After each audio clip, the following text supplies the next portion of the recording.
আজ সকাল 10টা থেকে বিকেল 5টা পর্যন্ত কারফিউ শিথিলের মধ্যে আজ থেকে ব্যাংক ও আর্থিক প্রতিষ্ঠান সহ অফিস খুলেছে, চলছে লেনদেনও।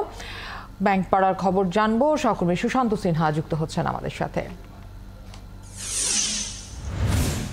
সুশান্ত, ইন্টারনেট পুনঃসংযোগের ক্ষেত্রে প্রাধান্য পেয়েছে ব্যাংক ও আর্থিক খাতগুলো, সেক্ষেত্রে সেই এলাকায় ব্যাংকিং কার্যক্রম কেমন দেখছেন, গ্রাহকদের ভিড় কেমন? ফারহানা, সকাল 11টায় ব্যাংক খুলেছে এবং ব্যাংক খোলার আগেই কিন্তু আমরা দেখেছি যে প্রচুর গ্রাহক তারা কিন্তু কেউ টাকা জমা দেওয়া, কেউ টাকা তোলা এবং একই সঙ্গে বিভিন্ন ধরনের বিল পরিশোধ করার জন্য, এমনকি রেমিটেন্স যারা পাঠিয়েছে তারাও তাদের লেনদেন করবার জন্য ব্যাংকের দরজা খোলার আগেই তারা কিন্তু ব্যাংকে 10:30 থেকে উপস্থিত ছিল এবং ব্যাংকের দরজা খোলার সঙ্গে সঙ্গে তারা হুড়হুড় করে ভেতরে ঢুকেছে এবং তার যে যার মতো লেনদেন শুরু করেছে। কারণ আপনি জানেন যে ব্যাংকিং লেনদেন আওয়ারটা 11টায় শুরু হচ্ছে, এটি শেষ হবে বিকেল 3টায়। অন্য সময় যেটি হয় যে ব্যাংক লেনদেনের পরে, অর্থাৎ গ্রাহকদের সাথে লেনদেনের পরে একটা ব্যাংকের সময় রাখা হয়, যেখানে ব্যাংক কর্মকর্তারা তাদের নিজেদের সমস্ত হিসাব নিকাশ গুছিয়ে রাখে। কিন্তু বাংলাদেশ ব্যাংক গতকালকে যে নির্দেশনা দিয়েছে সেই নির্দেশনা 11টা থেকে 3টা পর্যন্ত ব্যাংক চলবে এবং 3টা পর্যন্ত লেনদেন করা যাবে। তবে একটা মুশকিলের বিষয় হচ্ছে ইন্টারনেট না থাকবার কারণে অনেক সময় অনেক ব্রাঞ্চে গিয়ে যে বিপত্তিতে পড়তে হচ্ছে গ্রাহকদের। ধরুন আমি একটা ব্যাংকের চেক নিয়ে, জনতা ব্যাংকের চেক নিয়ে যদি ডাচ বাংলা ব্যাংকে যাই, অথবা ডাচ বাংলা ব্যাংকের চেক নিয়ে যদি রূপালী ব্যাংকে যায়, সেই চেকটা ক্লিয়ারিং হাউসের মধ্য দিয়ে সেটা পাস করে তারপর গ্রাহককে টাকা দিতে হয়।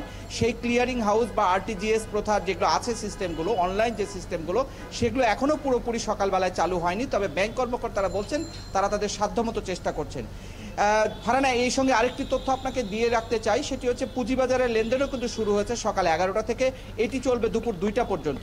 পুঁজিবাজারে সকাল থেকে সূচক খানিকটা পতন হয়েছে এবং একই সাথে লেনদেনের হার কিন্তু খুব একটা বেশি নাই।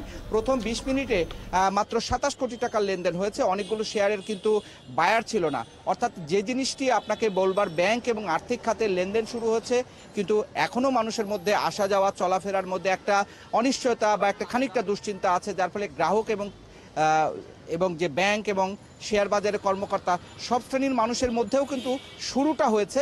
এই শুরুটা বলছেন বেলা বাড়ার সাথে সাথে বাড়বে। শান্ত, আপনি রয়েছেন আমাদের সাথে, আমি একটু জানতে চাই ভিন্ন ব্যাংক থেকে যদি কেউ টাকা তুলতে চায়, যেমনটা আপনি বলছিলেন যে যদি এক ব্যাংক থেকে অন্য ব্যাংকের গ্রাহক তিনি হয়ে থাকেন, সেক্ষেত্রে কি তাকে একদিন অপেক্ষা করতে হবে সেই টাকাটা পাওয়ার জন্য? ছোট করে জানতে চাই। না, অপেক্ষা করতে হবে না। আশা করা যাচ্ছে যে বাংলাদেশ ব্যাংকের ক্লিয়ারিংটা এই বেলার মধ্যেই শুরু হয়ে যাবে, সেখানে গ্রাহকরা পাবে। শুরুর সময় যে ধাক্কাটা থাকে, একসঙ্গে অনেক গ্রাহক আসলে কিছু সমস্যা হয়, অর্থাৎ একটু সময় গেলে সেটি পাওয়াটা সহজ হবে। অনেক ধন্যবাদ সুশান্ত, আমাদের সাথে যুক্ত হওয়ার জন্য। সহকর্মী সুশান্ত সিনহা যোগ দিয়েছিলেন।